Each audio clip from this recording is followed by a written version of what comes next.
संघर्ष करता है। डॉक्टर श्री कृष्ण सिंह जी ने सत्ता के लिए कभी संघर्ष नहीं किया। आपने पढ़ा होगा, आप जानते होंगे कि अपने क्षेत्र में प्रचार करने नहीं जाते थे, दूसरे के क्षेत्र में प्रचार करने जाते थे। नहीं, वो तो एक राष्ट्र सेवक थे।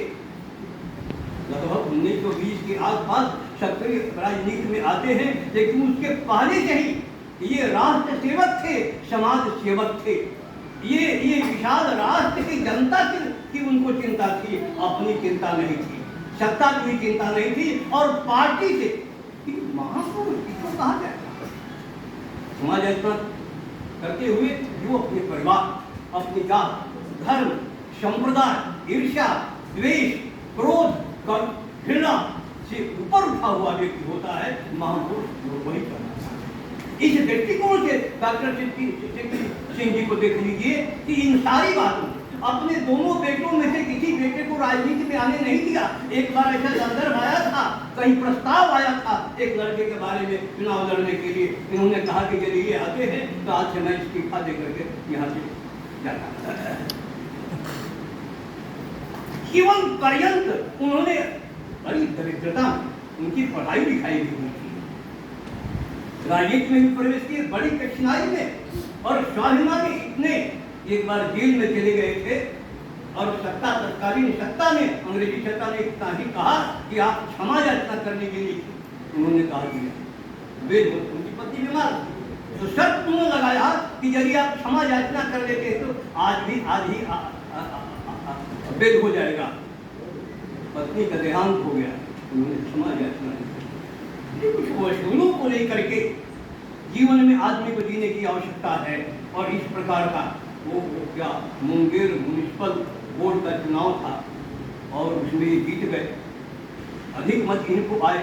एक जुबेर साहब थे, कांग्रेसी थे, उन्होंने जुबेर साहब को चेयरमैन बना दिया, अपने नहीं बना। आज ऐसा होगा क्या डॉक्टर ठाकुर जी? आज ऐसा होगा क्या? आज तो घर की झोली ही नहीं भरती है। जितने भी राजनीति के क्षेत्र में काम करते हैं वो सभी व्यक्ति अपनी झोली भरने में परेशान है। जब प्रवेश किए थे डॉक्टर श्री कृष्ण सिंह जी और उनके जीवन के अंत तक वही की वही स्थिति उनके परिवार की थी। बाद में भले ही उनके लिए दूसरे लोगों ने किया हो, उन्होंने अपने हाथों से अपनी संतानों के लिए, अपने परिवार के लिए, अपने भाइयों के लिए कुछ नहीं किया। और आज चुनाव का दौर चल रहा है, आप देख रहे हैं, भाई नहीं, बेटा ही नहीं और पोते तक की चिंता हो गई है आज के राजनीति को। ये स्थिति इस सरकार की है, आज की जो स्थिति है राजनीति की।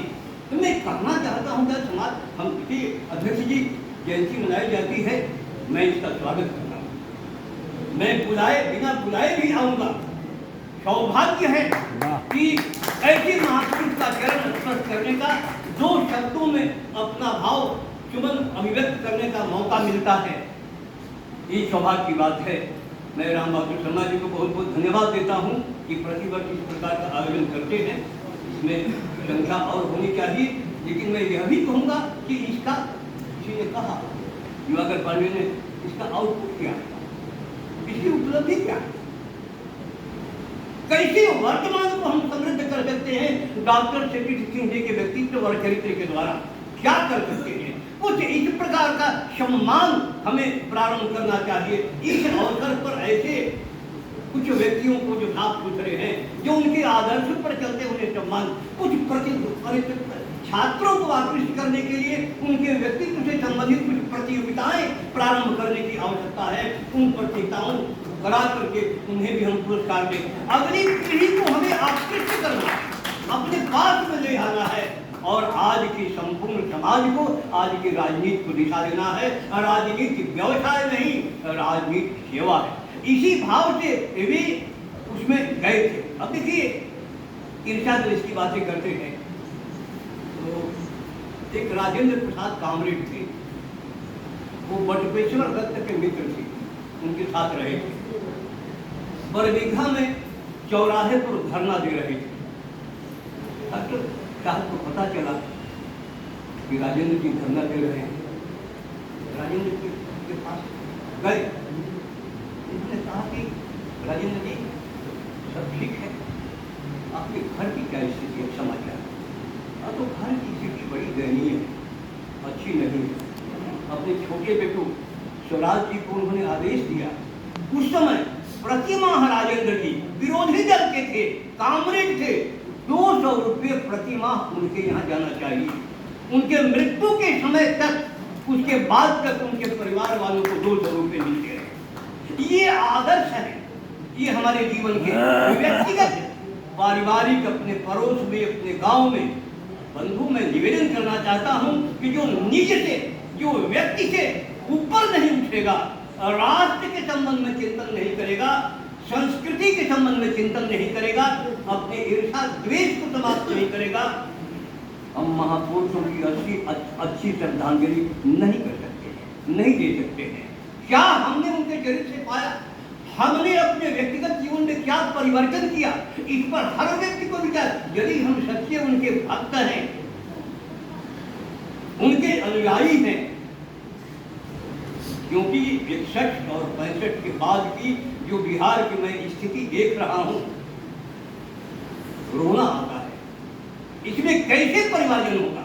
अरे जातिवाद तो एक ऐसा कोड़ है, बहुत सारी भ्रष्टाचार वगैरह क्या क्या ठाकुर जी ने बहुत सारी बातों की चर्चा की, मैं प्रश्न नहीं करना चाहता हूँ।